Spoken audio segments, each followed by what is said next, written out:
नमस्कार दोस्तों, स्वागत है आपका मैथ्स ब्रेन के इस प्लेटफॉर्म में जहां हम बात कर रहे हैं क्लास 8 जेसीईआरटी चैप्टर 9 राशियों की तुलना। ठीक है, तो चलिए स्टार्ट करते हैं आज का चैप्टर और फिर आते हैं हम प्रश्नावली 9.1 पर। ठीक है, तो सबसे पहले बात आती है आपकी राशियों की तुलना का अर्थ क्या हुआ है ना, इसका अर्थ हमें समझना है, फिर हम चैप्टर को समझ पाएंगे। ठीक है, राशियों की तुलना करने का अर्थ, मान लीजिए हमारे सामने दो बड़े बड़े पिलर हैं। ठीक है, एक का हाइट कम है, एक का हाइट ज्यादा है। ठीक है, तो कितना का दोनों में अंतर है, दोनों की ऊंचाई में कितना का अंतर है, या फिर दोनों की ऊंचाई मतलब एक अगर छोटी है तो दूसरी लंबी है। ठीक है, तो कितना छोटी है और कितना ऊंची है, इसका जो हम तुलना करते हैं उसी को कहते हैं राशियों की तुलना। उसी तरह कोई भी किसी भी दो बच्चे के हाइट के बारे में भी आप कर सकते हैं, है ना, मोटाई के बारे में, वजन के बारे में। ठीक है, तो उससे क्या होता है, हमें हर चीज को हम तराजू पर रख के नहीं तौल सकते हैं। ठीक है, तो इसमें जब हम तुलना करेंगे राशियों की तुलना को, तो उससे पता चलेगा कि कौन कितना गुना ज्यादा है, कौन कितना गुना कम है। ठीक है, दो राशियों के बीच कितना का अंतर, इस बात को हम समझेंगे। ठीक है, तो चलिए स्टार्ट करते हैं। सबसे पहले बात आती है अनुपात। ये जो शब्द है आपको सब जगह देखने को मिलेगा। ठीक है, इसी को इंग्लिश में कहते हैं रेशियो। रेशियो, ठीक है, इसका अर्थ है दो राशियों के बीच हमें क्या करना, बट्टा करना। अनुपात मींस होता है बट्टा, बट्टा का अर्थ होता है भाग। ठीक है, तो एक चीज आपको ध्यान देना है कि जब भी दो राशियों के बीच तुलना किया जाएगा तो दोनों का जो इकाई होगा वो सेम होगा। ठीक है, कहने का अर्थ है रुपया और पैसा अलग अलग है, तो उसको आपको रुपया में ही या तो बदल देना है या तो पैसा में ही। तो आपको जो भी कैंसिल आउट होगा, जो भी काटने के बाद बचेगा वो आपका आंसर होगा, लेकिन पहले उसका राशि जो है वो आपको सेम करना है। ठीक है, क्योंकि चींटी और हाथी में तो तुलना नहीं किया जा सकता है ना, दो अलग अलग चीजों में कोई तुलना नहीं कर सकते। हम नहीं बोल सकते हैं कि एक छोटा बच्चा और एक वयस्क में कुछ हम तुलना कर सकते हैं, दोनों एकदम अलग हैं। ठीक है, जब भी हम बात करते हैं किसी भी क्वालिटी के बारे में, किसी भी गुण के बारे में, तो अगर सेम एज ग्रुप के बारे में बात होता है। ठीक है, जैसे कि अगर बच्चे के बारे में बात हो रहा है तो बच्चा का हम उम्र बच्चों के बीच में तुलना किया जाएगा कि हाँ ये बच्चा ज्यादा तेज है, ये बच्चा ज्यादा कमजोर है। ठीक है, कभी भी कम और ज्यादा के बीच में तुलना नहीं होता है। ठीक है, तो चलिए देखते हैं। जैसे मान लीजिए आपको अनुपात मीन्स बट्टा, मान लिया 5 व 20 का अनुपात निकालना, 5 व 20 का अनुपात। ठीक है, तो 5 भी संख्या 20 भी संख्या, अनुपात निकालना है, इसका अर्थ हुआ 5 बटा और ये 20। ठीक है ना, कैंसिल करेंगे, 5 का 5, 5 चौका 20, ये हो गया आपका 1 बटा 4। इसको आप लिख सकते हैं 1, और ये जो बट्टा है इसी को कहते हैं अनुपात। अनुपात को सूचित करने के लिए दो बिंदु इस तरह से लगाते हैं, तो ये हो गया आपका 1 अनुपात 4। यही आपका क्या हो गया, आंसर हो गया। ठीक है, तो चलिए इन सभी कॉन्सेप्ट्स को लेते हुए हम लोग शुरू करते हैं प्रश्नावली 9.1। ये प्रश्नावली 9.1 का सवाल नंबर 1 देखते हैं हम लोग। निम्न का अनुपात ज्ञात कीजिए। पहला नंबर है फुटबॉल खेलने वाले 11 खिलाड़ियों का बैडमिंटन खेलने वाले 4 खिलाड़ियों से। ठीक है, तो यहाँ पर दो चीज है, फुटबॉल खेलने वाले खिलाड़ी और बैडमिंटन खेलने वाले खिलाड़ी, और दोनों खिलाड़ी ही है इसमें, इसलिए कोई दिक्कत नहीं है, केवल हम खिलाड़ियों की संख्या लिखेंगे, बीच में बट्टा करेंगे, जो कटेगा उसको काट देना, यही आपका आंसर हो जाएगा। ठीक है, तो चलिए पहला नंबर सवाल। तो सबसे पहले हम लिखेंगे हमें दिया क्या है। ठीक है, दिया है, हम लिख सकते हैं दिया है फुटबॉल खेलने वाले खिलाड़ियों की संख्या। फुटबॉल खेलने वाले खिलाड़ियों की संख्या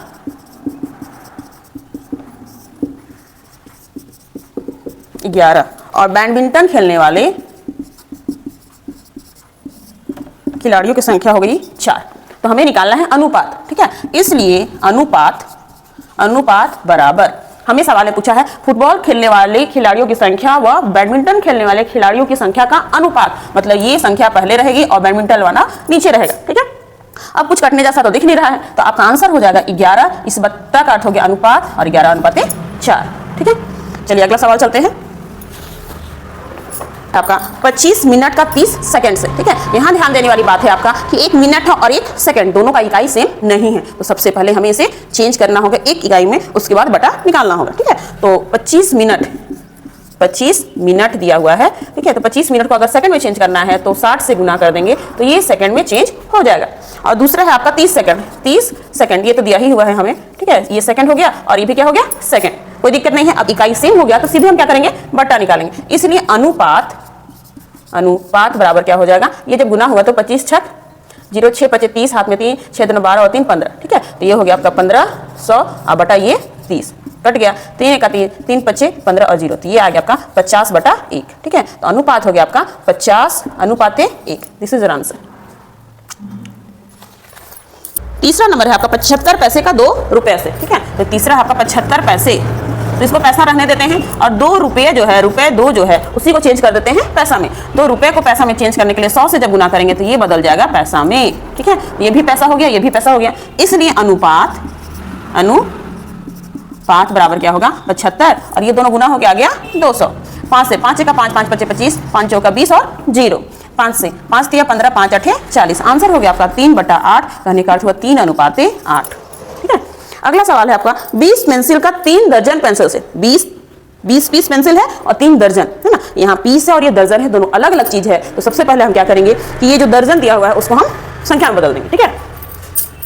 पेंसिल और 3 दर्जन, 20 पेंसिल और 3 दर्जन, ये तो पेंसिल का संख्या ठीक है, और ये 3 दर्जन पेंसिल को हम बदल देंगे पीस में। तो एक दर्जन में 12 पीस, तो 3 दर्जन में 12 से गुना करेंगे, 12 तिया 36 पेंसिल, ठीक है। इसलिए अब क्या निकालेंगे, इसलिए अनुपात निकालने के लिए बट्टा करेंगे, तो ये 20 है, अब बट्टा ये 36, भाग करते हैं।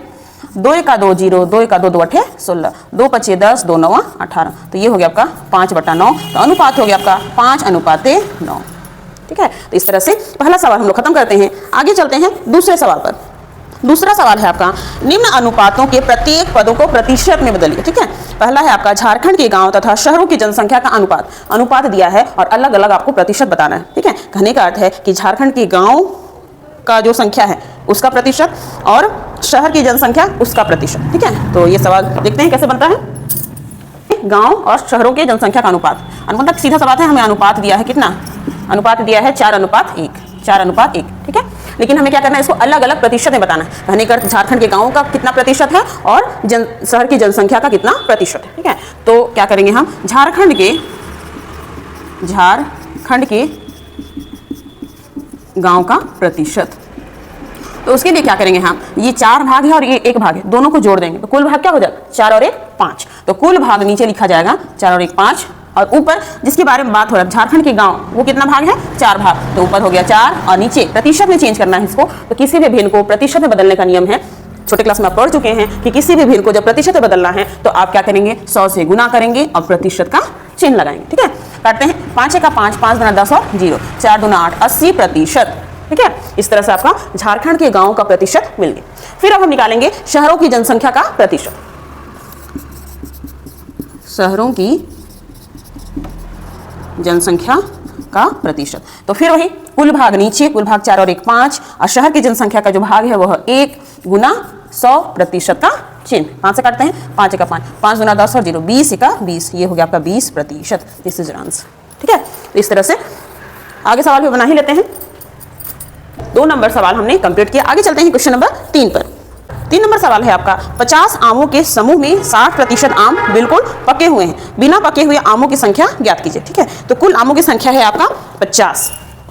3 नंबर सवाल में कुल आमों की संख्या बराबर है 50 और बिना पके हुए मतलब कच्चे आमों का प्रतिशत कितना है, कच्चे आमों का प्रतिशत है 60%, ठीक है। तो आपको बताना है बिना पके हुए आमों की संख्या, मतलब कि कच्चे आमों की संख्या बताना है। यहाँ प्रतिशत में दिया हुआ है और इसी को आपको संख्या बताना है कि भाई 50 जो कुल आम हैं उसमें से कितने जो हैं वो कच्चे हैं या फिर बिना पके, ठीक है। तो इसलिए बिना पके आमों की संख्या, बिना पके आमों की संख्या बराबर हो जाएगा, कुल है 50 और 50 का 60% जो है वो क्या है, बिना पके आमों की संख्या है। तो ये हो जाएगा 50 गुना ये 60 और बटा 100, 1 0 1 0 कैंसिल, 1 0 6 5 30, मतलब कि 30 ऐसे आम हैं इन 50 आमों में जो कि बिना पके हुए हैं, ठीक है।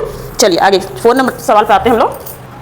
क्वेश्चन नंबर 4, राम प्रथम वर्ग से दसम वर्ग तक पहुंचने में केवल प्रथम श्रेणी या द्वितीय श्रेणी लाया, है ना। मतलब क्लास 1 से क्लास 10 तक 10 साल वो पढ़ाई किया, जिसमें से या तो फर्स्ट डिवीजन आया है या तो सेकंड डिवीजन, ठीक है। तो बोल रहा है यदि 4 बार द्वितीय श्रेणी लाया तो प्रथम श्रेणी प्राप्त करने को प्रतिशत में ज्ञात कीजिए, ठीक है। सवाल को समझना सबसे पहले, कुल वो 10 बार एग्जाम लिखा, ये 10 बार में वो या तो फर्स्ट डिवीजन आया है या तो सेकंड डिवीजन, ठीक है। और ये भी दिया हुआ है कि वो 4 बार जो है वो सेकंड डिवीजन आया, सेकंड द्वितीय श्रेणी प्राप्त किया। तो फर्स्ट डिवीजन कितना बार आया है, टोटल 10 बार एग्जाम लिखा जिसमें या तो फर्स्ट डिवीजन या तो सेकंड डिवीजन, ठीक है। 4 बार वो द्वितीय श्रेणी लाया है, तो कितना बार फर्स्ट डिवीजन लाया, 6 बार, 10 में से 4 घटा देंगे तो वो 6 बार क्या आएगा, फर्स्ट डिवीजन। तो इसी को आपको क्या करना है, इसी को प्रतिशत में बदलना है, ठीक है। तो लिखेंगे कुल परीक्षा की संख्या या कुल प्राप्त श्रेणी जो है ये वो है टोटल 10, कुल प्रथम श्रेणी और यहाँ पर है कुल द्वितीय मतलब कि सेकंड श्रेणी जो है वो क्या है 4 है। तो प्रथम श्रेणी हो जाएगा 10 घटा 4 मतलब कि 6। तो इसको क्या करना है, प्रतिशत में बदलना है। तो इसलिए प्रतिशत जो होगा कुल भाग, प्रतिशत निकालने के लिए नीचे कुल, तो टोटल आया है 10 में से 6 बार आया है वो प्रथम श्रेणी, और इसको फिर कर देना है किसमें, प्रतिशत में बदल देना है, तो गुना 100% का चिन्ह। 1 0 1 0 कैंसिल हो गया, 10 60%, 60% है उसका फर्स्ट डिवीजन आने का। ठीक है, इस तरह से क्वेश्चन नंबर 4 कंप्लीट होता है। आगे चलते हैं हम लोग क्वेश्चन नंबर 5 पर। नंबर सवाल, मोइन अपने कुल वेतन का 80% खर्च करने के बाद 180 रुपया बचाता है, तो प्रारंभ में उसके पास कितने रुपए थे। ठीक है, मोइन कोई लड़का है,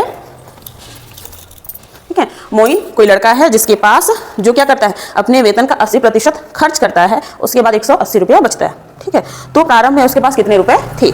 तो सबसे पहली बात है कि जब 80% खर्च करता है तो कितना प्रतिशत बचाता है। कोई भी चीज को 100 मान लेना, ठीक है, तो मान लिया वो 100% जो कमाता है उसमें से 80% क्या करता है, खर्च करता है, तो 20% क्या होगा, बचेगा। तो लिख देंगे यहाँ पर दिया है खर्च का प्रतिशत, खर्च का प्रतिशत ये है आपका 80%, इसलिए बचत का प्रतिशत क्या होगा, बचत का प्रतिशत क्या होगा, 100 में से 80 को घटा देंगे तो ये आ जाएगा आपका 20%। ठीक है, तो ये है आपका प्रतिशत में 20% और रुपया में यहाँ पर 180 रुपया। ठीक है, और हमें पूछ रहा है कि प्रारंभ में उसको कितना रुपया मिलता था, मतलब महीना वो कितना कमाता था। ठीक है, तो ये चीज आपको ध्यान देना है कि जो चीज पता नहीं रहता उसको हम मान लेते हैं। ठीक है, तो यहाँ मान लेंगे माना प्रारंभ में उसके पास x रुपया थे, माना प्रारंभ में मोइन के पास x रुपया थे, रुपए x थे। ठीक है, इसलिए क्या हो जाएगा, x का 20% जो है वो बचत कर रहा है और बचत में ये प्रतिशत में है और रुपया में है 180। तो हो गया x 20% मतलब बटा 100, इधर हो गया 180। अब क्या करेंगे, x का मान निकालना, तो x को रखेंगे और बाकी को हटाएंगे, ये जो 100 भाग में उधर जाके गुना हो जाएगा और ये जो 20 गुना में इधर आके भाग हो जाएगा। ठीक है, तो x बराबर हो जाएगा 180 गुना 100 बटा ये आपका आ गया 20, 20 का 20 20 बचे 100, तो ये हो गया 180 गुना 9 0, 8 बचे 40, हाथ में 4, 5 का 5 और 4 9। ठीक है, कहने का अर्थ कि मोइन के पास शुरू में कितने रुपए थे, 900 रुपए थे। इसलिए सवाल है आपका चाय कॉफी केवल दूध तथा अन्य पेय पदार्थ पीने वाले का प्रतिशत वृत्त चार्ट में अंकित है। यदि पेय पदार्थ पीने वाले कुल व्यक्तियों की संख्या 220 है तो अन्य पेय पदार्थ पीने वाले का प्रतिशत ज्ञात कीजिए। चाय कॉफी तथा दूध पीने वाले व्यक्तियों की संख्या ज्ञात कीजिए। ठीक है, कहने का अर्थ है सवाल में आपको दिया है कि कुल 220 लोग हैं जिसका 40% जो है व्यक्तियों की जो संख्या होगी उतने लोग चाय पीते हैं, 220 का 20% लोग कॉफी पीते हैं, 30% लोग दूध पीते हैं, तो बाकी कितना बचेगा। कभी भी हम बोले हैं कि सब कुल 100% का बात होता है, यहाँ 40 और 20 60 और 30 90, तो क्या बच गया 10%, मतलब 10% ऐसे लोग हैं जो कि अन्य पेय पदार्थ पीते हैं ना, ये चाय कॉफी दूध के अलावा और कोई भी पदार्थ। ठीक है, बहुत सारा चीज होता है। ठीक है, तो आपको बताना है पहला नंबर सवाल, अन्य पेय पदार्थ पीने वाले का प्रतिशत ज्ञात कीजिए। तो उसे हमने पहले निकाल लिया कितना, 10%, 100 में से सबको जोड़ के घटा दिया तो आ गया 10%। तो पहला नंबर सवाल होगा अन्य पेय पदार्थ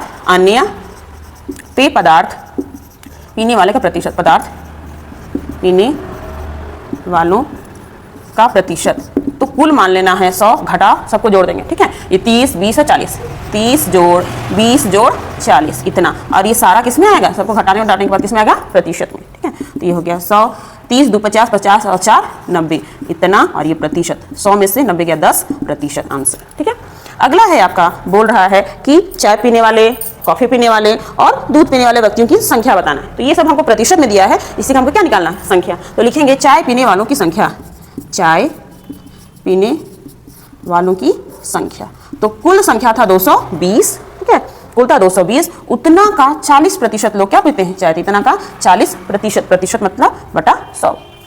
1 0 1 0 कट जाएगा, 1 0 1 0 कट जाएगा, 4 दूना 8 4 दूना 8, 88 लोग जो हैं वो चाय पीते हैं। ठीक है, फिर निकालते हैं कॉफी पीने वालों का संख्या, कॉफी पीने वालों का संख्या, पीने वालों का संख्या क्या हो जाएगा, कुल आदमी है 220, इतना का 20%। ठीक है, तो ये हो जाएगा आपका 220 गुना 20% मतलब बटा 100, 1 0 1 0 1 0 1 0 कट जाएगा तो ये आ जाएगा 44। ठीक है, फिर है दूध पीने वालों की संख्या, दूध पीने वालों की संख्या, तो ये हो जाएगा कुल है 220, इतना का दूध पीने वाला क्या है 30%, तो ये हो गया 220 गुना 30 अब बटा 100, 1 0 1 0 गए, 1 0 1 0 कट जाएगा, 3 दूना 6 3 दूना 6 आंसर। ठीक है, तो इस तरह से आपका प्रश्नावली 9.1 खत्म होता है। तो सारे सवालों को बनाने के बाद हमने यही निष्कर्ष निकाला कि सबसे पहले हमें अनुपात का जो कॉन्सेप्ट है वो जानना है, प्रतिशत का जो कॉन्सेप्ट है वो जानना है, और उसके बाद सवालों को जैसे हमने बनाया उसके बाद उसके आपको क्या करना है, अभ्यास करना, तभी जाके वो सवाल आपके अपने होंगे। ठीक है, थैंक यू।